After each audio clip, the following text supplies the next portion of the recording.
आज जाने की जिद ना करो। আমার কিছুদিনের ছুটি চাই। কেন? শরীরটা খুব একটা ভালো নেই স্যার।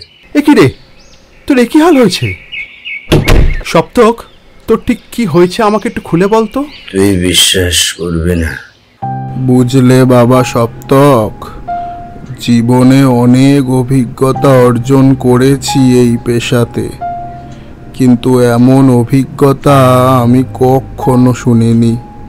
এমন আবার হয় নাকি? যত সব ফালতু কথা, এখান থেকে কেটে পড়ুন তো, আমার ফালতু কথা শোনার সময় নেই। এসো আমার কাছে, ওই এসো, এসো আমার কাছে, আমি বড্ড একা, এসো আমার কাছে। ওই যে দেখুন কেমন ডাকছে আমাকে। আমি পাগল হয়ে যাচ্ছি। ডাক্তারবাবু, ডাক্তারবাবু চলুন আমাকে আটকাই, আরে না হলে সুইসাইড করবে। কামাখ্যা মন্দিরে যাও, মাতঙ্গীর আরাধনা করতে হবে। এভাবে আর কতদিন আমার থেকে দূরে থাকবি তুই? আমি আবার আসবো, আমি আবার আসবো।